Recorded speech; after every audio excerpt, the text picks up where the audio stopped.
가족 하면은 같은 집에서 매일 자고 매일 같이 밥을 먹는 모습을 상상하게 됩니다.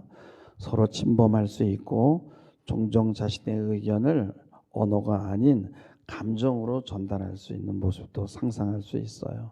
살을 맞대는 모습, 미워하고 사랑하는 애증이 있는 곳입니다. 가족은 이론이나 지식 집단이 아니죠.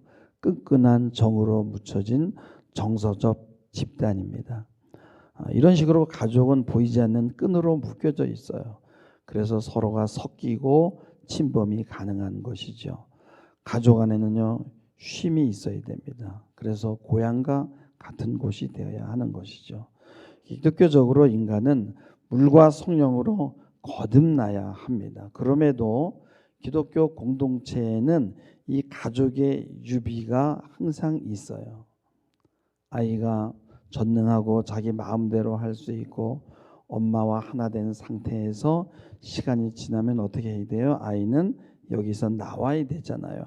그 역할을 하는 것이 아버지입니다. 아버지를 통해서 아이는 세상으로 나오게 되는 거예요. 제가 한 5살인가 6살 정도 됐을 때의 경험입니다. 엄마가 내가 원하는 것을 다 해주잖아요. 엄마에게 하는 것처럼 아버지에게 땡깡을 부리고 짜증을 내고요. 원하는 걸 해달라고 하는데 아버지가 안 해주는 겁니다. 그래서 아버지에게 화를 내면서 뭐라고 뭐 했던 제가 조금 이상한 말을 했어요. 그랬더니 아버지가 이놈의 새끼 하면서 막 때리려고 오는 거예요. 그래 막 주랑량을 쳤어요. 그랬는데도 끝까지 쫓아와가지고 이놈의 새끼 목덜미를 잡고 막 엉덩이를 마구 때리는 거예요. 그래서 엄청난 충격이었어요. 야, 엄마한테 하듯이 해서 되는 게 아니구나. 내 마음대로 되는 것이 아니구나. 아버지란 존재가 처음으로 부각되는 순간이었어요. 아버지는 내 마음대로 내 본능대로 살 수 없다는 것을 가르쳐주는 존재입니다. 다른 말로 하면 본능을 훈련하는 것이 바로 아버지가 하는 역할이에요. 엄마는 항상 내가 원하는 것을 주고 내가 최고라고 해요. 엄마에 대한 기억은 항상 따뜻하고 정서적이고 품어줍니다. 엄마는요, 나를 신처럼 대우해줘요. 그러나 엄마의 특징이 뭡니까? 나를 세상으로 나가지 못하게 합니다. 그리고 아버지는 내가 신이 되는 전능함의 방해물이 되는 거예요. 아버지는요, 항상 요구하는 것이 있어요. 자녀에게 이렇게 살아라, 저렇게 하라. 아버지의 눈치를 우리 보아야, 아버지는 우리는 눈치를 꼭 보아야 되는 존재고요. 멀리하고 싶은 그런 사람이죠. 친구 집에 갔을 때 있죠. 엄마가 있으면요, 부담이 없고 편해요. 왜냐하면 엄마는 막 먹을 것 챙겨주고 잘 놀다 가라 그러고 친절해요. 근데 아버지가 있으면 걔네 부담스럽고 눈치가 보입니다. 그래서 친구에게 야, 우리 밖에서 나가서 놀자고 데리고 나오죠. 그러나 아버지는 가족에서 항상 있어야 되는 존재입니다. 오늘 말씀은 아버지에 대해서 얘기를 하거든요. 오늘 말씀은 고린도전서 4장 15절에 보면은 그리스도 안에는 1만 스승이 있으되 아버지는 많지 아니 그리스도 예수 안에서 내가 복음으로써 너희를 낳았습니다. 그래서 많은 교인들은 자꾸 스승을 찾아다녀요. 아비는 부담스러우니까. 오늘 말씀은 가족 공동체에서 사용하는 용어를 기독교의 유비로 끌어옵니다. 문제는 교회 공동체가 가족 공동체처럼 보이지 않는 끈으로 묶여질 수 있는가 하는 거예요. 교회 공동체가 가족처럼 정서적인 공동체가 되는 게 가능할까요? 사실 교회 공동체는 서로 조심하고 눈치를 봐야 합니다. 조그마한 침범과 공격이 일어나도 성도들은 버티지 못하고 도망가요. 그래서 우리는 조심해야 한다고 생각할 수 있어요. 교회 공동체는 자연 공동체 가족과 달라서 인위적인 작업 집단처럼 보입니다. 그러나 기독교에는 여러분 가족 공동체의 유비가 있어요. 가족의 전제 조건은 뭡니까? 생명을 낳고 양육하고 키우는 공동체잖아요. 생명을 낳고 양육하면 교회 공동체가 가족 공동체처럼 바뀔 수 있습니다. 생명을 낳으면 가족을 취업하게 되고 가족을 꾸리게 됩니다.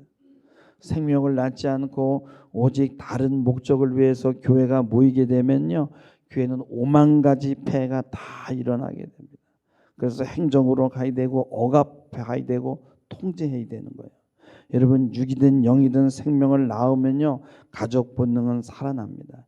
일단 생명을 낳으면은 그 속에는 어머니적인 것과 아버지적인 것이 동시에 따라오게 되어 있습니다.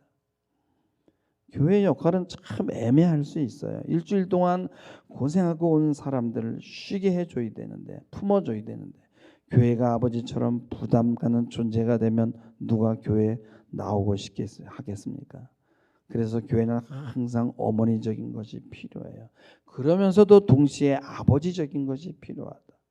이 아버지적인 것을 통해서 본능을 통제하는 방법을 훈련하게 되잖아요. 이것이 훈련되지 않으면 오직 나 외에는 다른 것을 생각할 수 없게 되는 거예요. 지금 우리가 문명사회에 살고 있는 것이 국가의 억압으로 본능이 길들여졌기 때문이잖아요. 하지만 우리의 본능은 항상 기회를 엿보고 다시 어렸을 때 경험했던 그 신이 되는 경험을 성취하려고 합니다. 본능을 성취하려는 욕망은 죽을 때까지 결코 없어지는 것이 아닙니다. 높아지고 싶고 필요한 거 다 가지면 어떻게 됩니까? 본능이 다시 살아나잖아요. 인간에게 가장 큰 본능은 뭐예요? 태어나서 가장 먼저 원초적으로 경험했던 원하는 것을 다 해주는 엄마를 찾는 거예요. 우리의 원하는 걸 다 만족시켜주는 그 엄마를 찾는 본능이 우리 안에 있습니다. 그러나 여러분, 엄마 품에만 있으면 세상으로 나올 수 없잖아요. 그래서 아버지가 개입하게 되죠. 가장 아버지적인 게 무엇인 것 같습니까? 그것이 바로 언어예요. 어머니적인 것은 말이 없어도 소통이 돼요. 울면 알아듣고 얼굴 표정으로만, 분위기만으로도 의사가 전달이 돼요. 근데 아버지적인 것은 말로 해야 됩니다. 말을 익혀야 소통이 되는데, 신앙에서 아버지의 역할을 하는 것은 바로 말씀이에요. 말씀이 정확히 의미하는 것을 알아서 말씀대로 살아야 되잖아요. 어머니적인 것은 뭐예요? 듣고 싶은 것만 듣고 보고 싶은 것만 보는 것. 어머니적인 것으로는 원하는 것만을 달라고 하는 기복적인 것에서 벗어날 수가 없는 것입니다. 어머니적인 것은 편한 것, 잘 되는 것, 무탈한 것, 고난이 없는 것, 짜릿한 것, 본능적인 것에만 안착하려고 하죠. 옛날에 이런 사람들 보면 뭐라 그래요? 애비 없이 큰 놈이라 그러잖아요. 어머니적인 것은요, 유치원에도 가려고 하지 않아요. 학교에도 가려고 하지 않아요. 엄마에게만 붙어 있으려고 하고 땡깡을 피우죠. 그래서 아버지적인 것을 받아들이기 위해서 우리는 훈련을 해야 되는 거예요. 여러분, 유치원에도 보니까요, 우리 아이들 처음 갈 때 보면요, 엄마가 따라가서 한 30분 정도 이렇게 있다가 엄마하고 같이 돌아와요. 또 1시간 있다 돌아오고 2시간 있다 돌아오고, 나중에는 30분을 혼자 남겨두고 엄마 없이 지내게 하고, 점점 시간을 들여요. 그래서 나중에는 오전 시간을 엄마가 없어도 견뎌내는, 더 시간이 지나면은 거의 오후 3, 4시까지 엄마 없이 유치원에 아이들하고 잘 놀다가 엄마가 데리러 오면 그때 떠나게 되는 거죠. 그러나 인간은 기회와 틈만 주어지면 이 원초적인 본능을 실현하려고 하기 때문에 항상 조심해야 돼요. 그래서 우리는 또 아버지가 항상 필요한 것이고, 바울의 서신서를 보면요, 아버지적인 것이 많이 나옵니다. 너는 이제 엄마 품에서 나와야 할 때가 되지 않았느냐. 이제는 단단한 음식을 먹어야 되고, 이제는 더 넓은 세계로 나가야 되고, 이제는 더 섬겨야 되고. 바울은 나중에 이런 이야기까지 하거든요. 디모데후서 2장 3절 4절에 보면은 너는 그리스도 예수의 좋은 병사로 나와 함께 고난을 받으라. 그러면서요, 병사로 복무한 자는 자기 생활에 얽매이는 자가 하나도 없나니 이는 병사로 모집한 자를 기쁘게 하려 함이라. 또 히브리서 5장 12절 13절 보면은 때가 오래되었으므로 이제 너희가 마땅히 선생이 되어야 된다. 근데 너희가 하나님의 말씀에 초보에 대하여 누구에게서 가르침을 받아야 할 처지가 돼서 되겠느냐. 단단한 음식은 못 먹고 젖이나 먹어야 될 처지가 되었다는 거예요. 그러니까 가르침을 받는 것에서 가르치는 단계로 넘어가야 된다는 거예요. 13절에 보면 이는 젖을 먹는 자마다 어린아이니 의의 말씀을 경험하지 못한 자라고 말씀하는 거예요. 나는 어미다 하면 가슴이 뭉클하지만 나는 아비다 하는 말은요, 왠지 무게가 느껴지지 않습니까? 사도 바울이 오늘 말합니다. 나는 아비다. 이 아비라는 말은 뭐예요? 나는 훈련 조교라는 거예요. 내가 너희를 복음을 가지고 세상에 나가게 하는 아비라는 거예요. 아버지의 역할은 항상 성장하고 성숙하고 미래지향적인 삶을 심어주는 분입니다. 아버지의 기능은 또 독립하게 하고 분가하는 기능을 합니다. 아버지는 자상할 수 있지만 엄한 존재예요. 든든한 울타리 같은 또한 상징적인 존재이기도 하고요. 아버지의 법은 단단한 음식을 먹고 이제는 누군가를 섬기면서 누군가에게 본을 보일 수 있는 위치에 서라고 요구를 합니다. 모성적인 것만으로는 이 세상을 살아갈 수가 없어요. 여러분, 어른이 돼서 몸집이 큰데도 베이비 유아 식탁에 앉아서 우유병을 빨고 있는 모습을 한번 상상해 보세요. 얼마나 웃겨요. 여러분요, 한국의 현대 기독교인들은 거의 이런 모습을 하고 있습니다. 그래서 계속 교회에 분란과 문제가 생기고요. 가정에서도 문제가 생기는 거예요. 어머니에게서 나오지 못하면 항상 자기가 최고라고 하고 싸우려고 합니다. 내가 너보단 낫다. 내가 너보다 많이 배웠다. 나는 절대로 틀릴 리가 없다. 세상이 시끄럽고 분열되고 고통인 이유가 바로 이 전능성들이 부딪히는 소리 때문이에요. 미국과 이란 전쟁이 이런 게 아니겠어요? 내가 너보다 힘이 세다. 다른 사람의 위에 있으려는 것. 이것이 인간의 가장 근원적인 본능이에요. 근데 여러분 알다시피 인간이 또 가장 싫어하는 게 이거예요. 나보다 난 놈이 있어? 그러면요, 그놈 잡습니다. 여러분 직장에서도 부하 직원을 뽑을 때 나보다 난 놈이 있으면 안 뽑아요. 왜? 나보다 모자라야 내가 부려먹을 수 있으니까. 세상에서도 때로 나를 드러내야 될 때도 있지만 나를 좀 감추고 낮추고 어리숙해야만 밥을 먹고 살 수 있어요. 똑똑하다고만 되는 게 아니에요. 기독교에서 아버지적이라는 것은 세상과 조금 달라요. 누군가를 섬기는 거예요. 사랑의 법이죠. 그러나 세상이라는 이 거대한 유기체가 돌아가려면 법을 만들고 법으로 강제해야 되지만은 하나님 나라의 통치는 뭐예요? 사랑으로 섬기는 법입니다. 교회 공동체는요, 여러분 밥줄과 감격이기 때문에 자신의 본능을 마음껏 실현하도록 자극하는 무엇이 있는 것 같아요. 그래서 엄마의 품에 안기는 것만으로만 생각하기 쉬운데 내가 어머니가 돼서 섬기고 희생하는 거기까지 가야 되는 거예요. 이게 바로 아버지적인 것이고 이것이 바로 그리스도교의 도입니다. 세상에서는 윗사람에게 눈도장 찍으며 피곤하게 살다가 교회까지 와서 눈치 보고 자신의 감정과 생각을 마음껏 표출하지 못할 바에야 누가 교회에 나오겠는가 이렇게 생각할 수 있죠. 그래서 나오지 않는 사람도 많고요. 여러분 야단치고 훈련하는 것이 교회라면 어느 누구라도 교회에 나오지 않을 거예요. 교회는 섬기는 아버지, 희생하는 아버지의 법이 있어요. 그게 바로 사랑의 법이에요. 여러분 카리스마 있는 교회 목회 지도자가 세상처럼 힘으로 억눌리면요 문제가 없어 보이지만요 억눌려 있을 뿐이지 언제 폭발할지 알 수가 없어요. 여러분 우리의 사령관은 예수 그리스도인데 근데 그 사령관은 강압적이지 않아요. 인격적입니다. 그래서 예수를 닮고 예수를 따른다는 것은 희생하고 섬기는 리더십을 이야기하는 거예요. 그래서 교회에서 훈련한다는 건 뭐예요? 예수님을 따라 나를 낮추는 훈련이에요. 전도를 하거나 생명을 전한다는 것도 나를 낮추는 훈련이에요. 나를 드러내지 않고 다른 사람을 섬기는 훈련. 처음에 예수 믿으면 절대적으로 섬김을 받아야 됩니다. 그러나 사도 바울처럼 때가 오래되지 않았느냐, 이제는 섬김의 방향으로 나가야 된다는 거예요. 그래야만 생명을 낳을 수 있으니까. 요한복음 12장 24절에서 예수님은 내가 진실로 진실로 너에게 이르노니 한 알의 밀이 땅에 떨어져 죽지 아니하면 한 알 그대로 있고 죽으면 많은 열매를 맺는다고 말씀합니다. 사실 나를 낮추고 내가 죽는 것, 이것이 인간에게는 가장 어려운 훈련이에요. 나를 낮추고 몸을 사용하면요, 여러분 이 세상 살아나가는데도 큰 걱정은 없어요. 이게 안 되기 때문에 근심 걱정이 들어오게 되고 입에 거미줄을 치게 되는 거예요.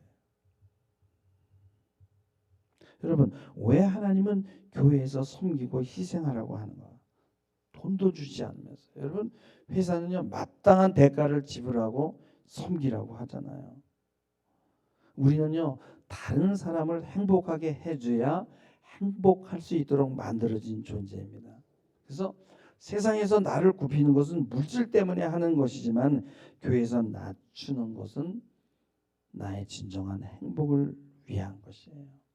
여러분, 생명보다 귀한 것이 있나요? 생명을 주고 받는다면 행복하지 않을 사람이 없어요. 엄마가 아이의 생명을 낳고 희생할 때 그 얼마나 행복한지 아기를 낳아보지 않은 사람은 모릅니다.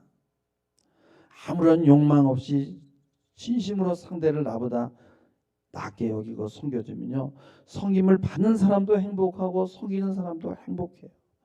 인간이 가장 행복해하는 그것을 주는 것이 바로 기독교인의 의무입니다. 오늘 말씀 4장 15절에 보면 그리스도 안에서 1만 스승이 있으되 아버지가 많지 않다. 내가 복음으로 너희를 낳았다는 말씀은요, 말씀으로 태어났다는 건데 내가 너희 어미라 하지 않고 아비라고 하거든요. 엄마는 따뜻한 것, 또 이런 어떤 정서적인 것을 의미하지만 아버지는 그게 아니에요. 법이고 말씀이에요. 우리가 그 법에 순종해야 되는데 그 법은 뭐예요? 예수의 생명인데, 생명은 나를 내어주고 낮아지고 희생할 때 태어나는데 예수님이 그렇게 하셨단 말이죠. 우리 교회가 여기까지 온 것은요, 여러분의 희생 때문이지 저는 결코 설교라는 언어 행위 때문에 그렇다고 생각하지 않아요. 사랑으로 희생으로 섬겨주는 일꾼들이 여기저기 포진해 있습니다.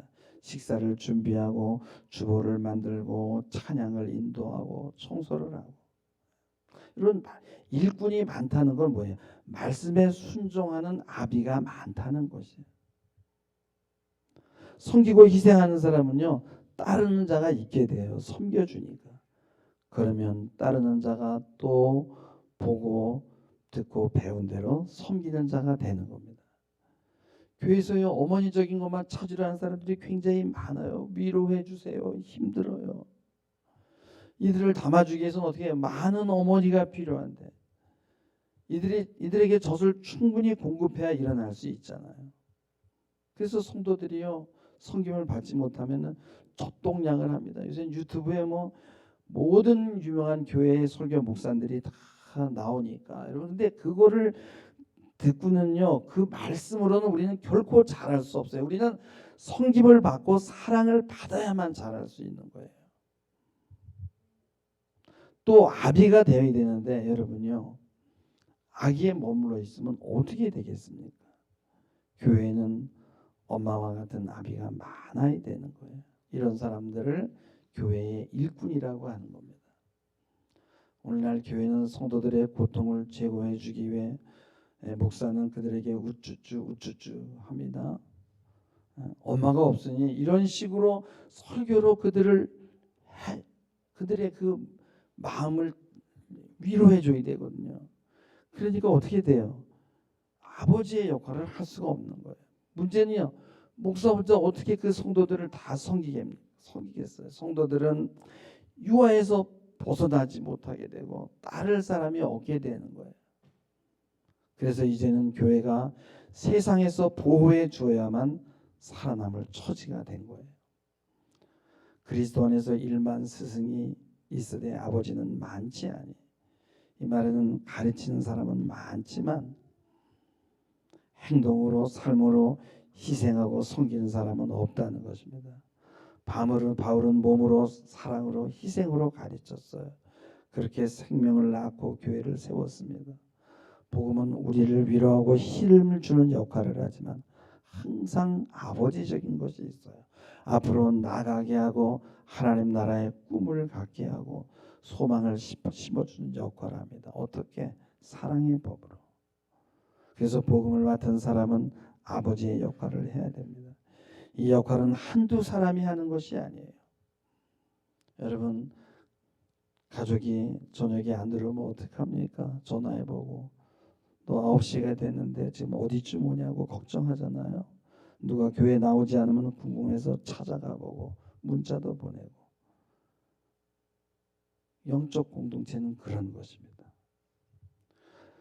섬김도 받아야 되지만 누군가를 섬기는 일에는 예수 그리스도의 본을 잘 따르셔서 말씀의 도를 실천하고 예수 그리스도의 길을 잘 따르는 여러분들이 되기를 주님의 이름으로 간절히 축원합니다. 기도하시겠습니다. 주님, 우리는 복음 안에서 한 가족입니다. 생명을 낳고 서로 섬기고 양육하는 가족입니다. 그런 교회로 바꿔주시니 감사합니다. 어머니 품에서 이제는 아버지가 원하는 세상으로 나아가는 교회와 우리가 되도록 축복하여 주옵소서. 예수님의 이름으로 기도하옵나이다. 아멘.